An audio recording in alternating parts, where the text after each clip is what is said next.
4 पुरुष और 3 महिलाएं हैं। जब यहां पहुंचे तो 2 पुरुष और 1 महिला ही पहुंच पाए, बाकी सब मार दिए गए बीच में। या तो मार दिए गए या महिलाओं ने और लड़कियों ने तो कुओं में कूद गई थी। 30 जनवरी 1948 की बात है। कब की बात है? गांधी जी का मर्डर हो जाता है, गांधी जी का असैसिनेशन हुआ, गांधी जी की हत्या हो गई। हत्यारा हाथों हाथ पकड़ लिया गया नाथूराम गोडसे। नाथूराम गोडसे के पास पिस्टल मिली, पिस्टल पे लिखा था मेड इन अलवर। क्या लिखा था? तो भारत सरकार अलवर वालों के पास में एक ये रिश्ता भाई साहब अपने पता चला कि आज सारी की सारी रियासतें किसमें मिल गई? भारत देश आजाद हो गया। अपने वालों ने कहा हाँ भाई लोग बताओ, मेवाड़ जयपुर जोधपुर बीकानेर ने कहा हमें राज्य बनाओ, बाकियों ने कहा हमें किसी में मिलाओ। भारत सरकार ने कहा इतने साल तक जब तुम लोगों ने राज देख लिया था, खुद ने किया ही था, थोड़े दिन और कर लो। तुम भारत में शामिल हो गए, लेकिन राजाओं के पास अभी तक भी पावर थी। राजाओं को कहा गया तुम अपने अपने इलाके देखो, क्योंकि भारत सरकार खुद फंसी हुई थी। भारत सरकार पहली तो इस बात में फंसी हुई है कि भारत के कुछ लोगों को पाकिस्तान जाना है और पाकिस्तान के कुछ लोगों को भारत, वो ट्रांसफर। दुनिया के इतिहास का आज दिन तक का सबसे बड़ा माइग्रेशन है वो, जब इतनी बड़ी संख्या में लोग एक देश से दूसरे देश और दूसरे देश से पहले वाले देश के अंदर एक्सचेंज हुए होंगे। इतनी बड़ी संख्या में कभी भी एक्सचेंज ही। आप इस बात को सोच के देखो कि पाकिस्तान से एक आदमी भारत आएगा, परिवार लेके रहेगा कहां? क्या क्या जगह होगी उसके रहने की? जगह क्या होगी? अच्छा, बेसिकली भारत में बंटवारे 2 राज्यों के हुए। भारत में एक बंटवारा हुआ पंजाब, एक बंटवारा हुआ बंगाल। किस किस के हुए? आधा पंजाब पाकिस्तान का, आधा पंजाब भारत का। आधा बंगाल पाकिस्तान का, आधा बंगाल भारत का। यही तो है। और आजकल अपने पाकिस्तान वाले बंगाल को बोलते बांग्लादेश। पाकिस्तान वाला बंगाल अलग हो गया और उसने अपना देश कौन सा बना लिया। और जब तक नहीं हुआ था तब तक तो पोजीशन यही थी। इधर वालों को बहुत जल्दी पता चल गया था चेंज करेंगे। बंगाल वालों को यह पता था कि बंटेंगे और उधर से हिंदू इधर आएंगे, इधर से मुसलमान उधर जाएंगे, इसलिए पहले ही चेंज होने लग गए थे। आजादी से पहले ही वो प्रक्रिया वहां पर शुरू हो गई थी। और सिंपल सा है कि बांग्लादेश का एक हिंदू इधर आ गया, पश्चिम बंगाल आ गया, अपने तो अपना घर खाली करके आया, तो पश्चिम बंगाल का मुसलमान उधर गया तो उसके घर में रुक गया, आपस में हो गए। ये कहा, ये पंजाब में भी मोटा मोटा था, पर पंजाब में अचानक कहा था कि आपको चेंज करना पड़ेगा, इसलिए पंजाब में मारकाट बहुत मची। अब गदर गदर जो मूवी है तो उसके शुरुआत के सीन देखिए 4-5 मिनट के, तो 4-5 मिनट के सीन क्या है? एक ट्रेन लाश से भरी हुई जाती है, डेड बॉडी से भरी हुई वापस आती है, यही तो है। तो उधर अचानक हुआ तो अचानक हुआ तो, पर फिर भी मोटा मोटा ये था कि उधर से लोग इधर आए। सिंपल सा है कि बांग्लादेश का एक हिंदू इधर आ गया, पश्चिम बंगाल आ गया, अपने तो अपना घर खाली करके आया, तो पश्चिम बंगाल का मुसलमान उधर गया तो उसके घर में रुक गया, आपस में हो गए। ये कहा, ये पंजाब में भी मोटा मोटा था, पर पंजाब में अचानक कहा था कि आपको चेंज करना पड़ेगा, इसलिए पंजाब में मारकाट बहुत मची। अब गदर गदर जो मूवी है तो उसके शुरुआत के सीन देखिए 4-5 मिनट के, तो 4-5 मिनट के सीन क्या है? एक ट्रेन लाश से भरी हुई जाती है, डेड बॉडी से भरी हुई वापस आती है, यही तो है।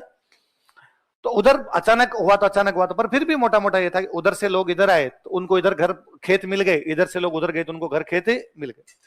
पर फिर भी कौन से घर में कौन रहेगा ये तो भारत सरकार ही तय करेगी। आगे सीधे सीधे तो कहां बैठोगे, पर फिर भी पंजाब में मोटा मोटा यूं लोगों को बिठाया गया कि इधर किसको बैठना है। एक राज्य के साथ बहुत बुरा किया, जिसका हम नाम भी नहीं लेते, याद भी नहीं करते कि उसके साथ हमने क्या किया। सिंध। कौन सा राज्य? पंजाब और बंगाल में तो था कि पंजाब आधा उधर जाएगा आधा इधर आएगा, बंगाल आधा उधर जाएगा आधा उधर जाएगा। अचानक एक एंड टाइम पर कहा गया सिंध पूरा उधर जाएगा। इसलिए सिंध के लोगों को तो ये पता ही नहीं चला कि यार हमें क्या करना है। अचानक सिंध के लोगों को कहा गया भागो, इसलिए सिंध के लोग भागे। सिंध के लोग जो भारत आए वो सिंधी, सिंध के लोग जो भारत आए वो। अब आ तो गए, इनको कहां रखें? इसलिए भारत सरकार इनके लगाए कैंप। क्या लगाए? कैंप। तंबू लगा लगा के बिठाए, इसलिए जगह का नाम है Sindhi camp. Red gel. Colgate Max Fresh cooling crystals वाला। आज भी जगह है। बस स्टैंड का नाम क्या आपके? तो यहाँ पे कभी सिंधियों के कैंप थे तो आना। सिंधियों की तो उस समय की हालत पढ़ लो तो आदमी को रोना आ जाए। सिंधी सबसे अधिक पैसे वाले लोग थे भारत में, बड़ी बड़ी दुकानें थी उधर उनकी। कराची, सिंध की राजधानी कौन सी थी? कराची। बहुत पैसे वाले लोग थे वो। अचानक उनको कहा गया अब भाग जाओ इंडिया की तरफ। आदमी जान बचा के भागेगा, पैसे तो कैसे लेके आएगा? तो वहां से भागे जान बचा के। उसमें भी ये था कि एक घर में मान लो 7 लोग हैं, 4 पुरुष और 3 महिलाएं हैं। जब यहां पहुंचे तो 2 पुरुष और 1 महिला ही पहुंच पाए, बाकी सब मार दिए गए बीच में। या तो मार दिए गए, या महिलाओं ने और लड़कियों ने तो कुओं में कूद गई थी। भाई हम तुम्हारे साथ जाएंगी तो हमारे चक्कर में तुम पर हमले होंगे, हम मर जाती हैं, तुम भाग जाओ यहां से। कुछ भी नहीं, खाली झोले ले लेके वहां से आए थे। पर आप सिंधियों की जीवटता देखिए कभी। उन्होंने कैंप में रहे, वो थोड़े दिनों में थोड़ी स्थितियां सामान्य होगी तो छोटे मोटे काम करने शुरू किए होंगे। किसी ने आलू बेचने शुरू किए होंगे, किसी ने कोई मसाले बेचने शुरू किए होंगे। आज सारे के सारे सिंधी पैसे वाले हैं। कोई समाज मेहनत के दम पर क्या कर सकता है, उसका बेहतरीन एग्जाम्पल है। मैं कहूं ऐसा अपने साथ होना, आप बाकी छोड़ो, आपकी कोई नोट्स लेके भाग जाए ना, खाली नोट्स, तो 4 दिन रो है मेरे नोट्स गए, मेरी कॉपी पता नहीं कौन ले गया सर, अब मेरा जीवन में क्या होगा। तो लगता है यार सिंधियों से कितना कुछ सीखा जा सकता है। आपको एक भी सिंधी गांव में नहीं मिलेगा। लालवाणी, केसवाणी, है ना, चंदवाणी, इस प्रकार की जो भी जातियां सारी शहर में मिलेगी। आपको कभी नहीं मिलेगा सिंधियों के खेत है। अपने यूं बाकी बैठे बैठे कह सकते हैं हमारे इतने बीघा जमीन है, कोई कहते भाई साहब मेरे तो 2 मुरबे हैं, कोई कहते हमारे तो इतने बीघा है, हमारे तो 15 कुएं हैं। सिंधी नहीं कहेंगे, सबकी दुकानें हैं। मैंने सिंधियों का यह भी कभी नहीं सुना कि उन्होंने कहा कि हमें आरक्षण दो, कि हमें सरकारी नौकरी करनी है। फॉर्म ही नहीं भरते। क्या करना है सरकारी नौकरी, अपने करेंगे बिजनेस और बाकी जो लोग उनको नौकरी पे रखेंगे। जिन लोगों के विजन बड़े होते हैं ना, उन्होंने जीवन में कुछ बड़े किए हैं। हमने हमारे विजन ही उतने बना लिए कि जैसे तैसे करके एक सरकारी नौकरी मिले, एक अदद सरकारी नौकरी। वो सोचना हम आईएएस से शुरू करते हैं, फिर जो स्लोपरी स्लीपिंग है हमारे, जो नीचे गिरना लगते हैं बाद में, हम खुद भी नहीं सोच पाते कहां तक आ गए हम। तो सिंधियों के साथ बड़ा अजीब क्या, ये कहे आप दिल्ली जाइए, दिल्ली में जहां पे कोचिंग, जैसे अपने कोचिंग वाला इलाका क्या है, ये गोपालपुरा। दिल्ली में कोचिंग वाले इलाके का नाम है मुखर्जी नगर। क्या नाम है, क्यों उसका नाम मुखर्जी नगर? एक नेता हुए थे श्यामा प्रसाद मुखर्जी। कौन हुए थे? उनके नाम पे वो मुखर्जी नगर है। पर श्यामा प्रसाद मुखर्जी के नाम पर क्यों उसका मुखर्जी नगर? क्योंकि श्यामा प्रसाद मुखर्जी ने वहां आंदोलन चलाया था कि वहां जो कैंप में बैठे लोग हैं इनको घर दो। वहां पर भी दिल्ली से जो लोग आए थे उनके कैंप लगाए गए थे। इसलिए आज भी आप मुखर्जी नगर जाओगे ना, तो सबसे पास में जो मेट्रो स्टेशन पड़ता है वो है जीटीबी, गुरु तेग बहादुर मेट्रो स्टेशन। कौन सा है? आप Guru Tegh Bahadur metro station, GTB metro station से बाहर आइए, वहां वो रिक्शे वाले खड़े रहते हैं, ई रिक्शे वाले खड़े रहते हैं।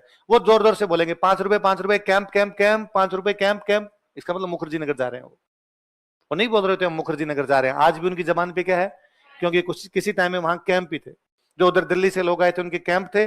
उन कैंप के लोगों के लिए, उन शरणार्थियों के लिए मुखर्जी ने आंदोलन किए, इसलिए उसकी जगह का नाम पर जब शहर वो बसा कॉलोनी बसी तो उसका नाम ही क्या हो गया, मुखर्जी नगर हो गया। तो अब भारत सरकार के सामने एक प्रॉब्लम तो यह कि इधर से लोग उधर जाएंगे, उधर से लोग इधर आएंगे, तो इनका क्या करना है। दूसरी प्रॉब्लम दंगे। दूसरी प्रॉब्लम क्या थी? मुस्लिम लीग ने दंगे शुरू कर दिए थे कलकत्ता में। कहां पे कर दिए थे? कलकत्ता में मुस्लिम लीग दंगे शुरू कर गई थी। उनका असर बड़ा हुआ। फिर मुस्लिम लीग ने दंगे शुरू किए, वहां मुसलमान ज्यादा थे इसलिए हिंदुओं पर अत्याचार हुए। पर जैसे आगे बढ़े, जहां हिंदू ज्यादा थे वहां मुसलमानों को मारा। फिर जहां पर हिंदू ज्यादा वहां मुसलमान, जहां मुसलमान ज्यादा वहां हिंदू, तो सीरीज बन गई। सब जगह इस प्रकार की घटनाएं हुई, सारी की सारी जगह। अपने आगरा की तरफ से खूब सारे जो मुसलमान थे वो पाकिस्तान जा रहे थे। किधर से? कहां जा रहे थे? पाकिस्तान।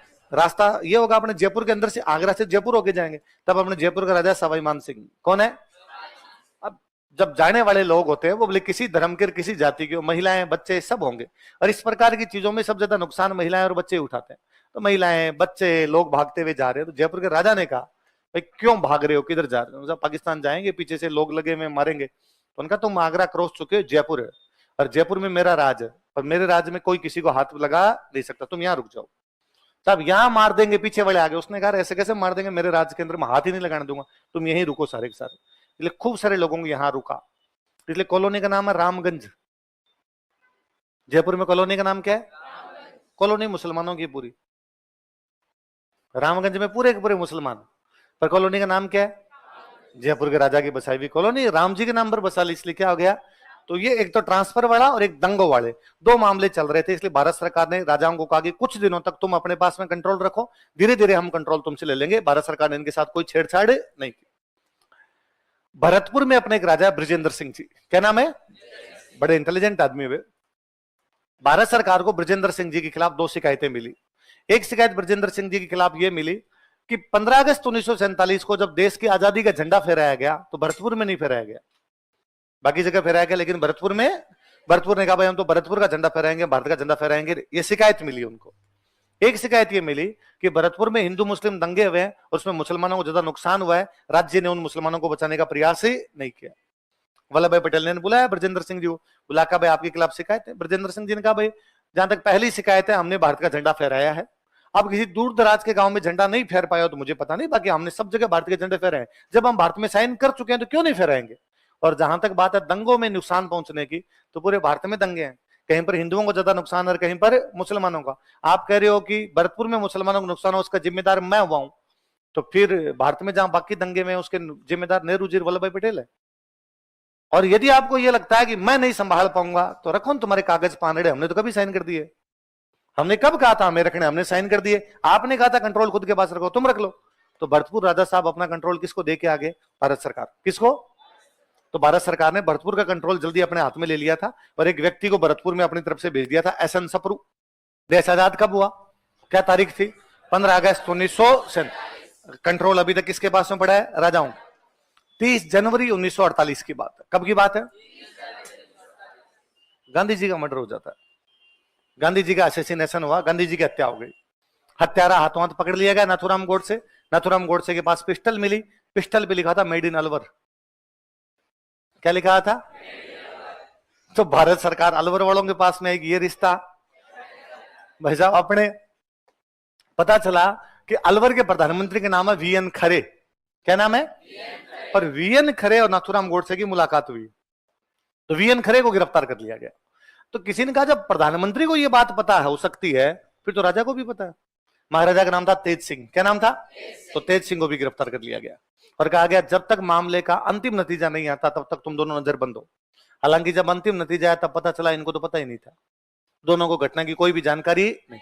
पर अलवर के राजा को जब गिरफ्तार कर लिया तो अलवर का कंट्रोल भी किसके पास, भारत सरकार। तो भारत सरकार ने 2 रियासतों का कंट्रोल अपने पास ले लिया था पहले। कौन कौन सी, भरतपुर और अलवर। देखो आपको याद हो तो देखो हमने पढ़ा था कि भारत छोड़ो आंदोलन हुआ था।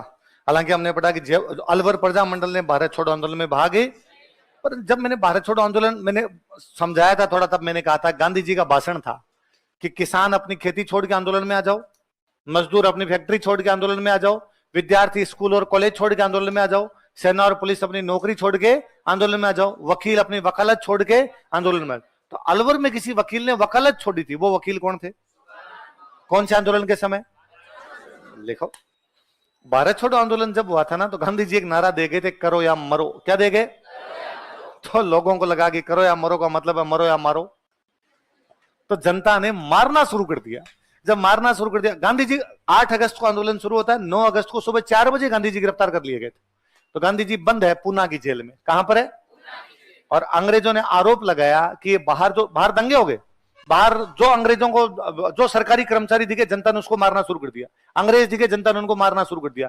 रेलवे की वो पटरियां तोड़ दी गई, टेलीफोन के तार तोड़ दिए गए सब जगह। तो अंग्रेजों ने कहा ये सब गांधी जी करवा रहे हैं। कौन करवा रहे, बापू ने कहा मेरा पूरा जीवन नॉन वायलेंस अहिंसा और मैं ऐसा काम करवा, आप ही तो क्या कहते करो या मरो।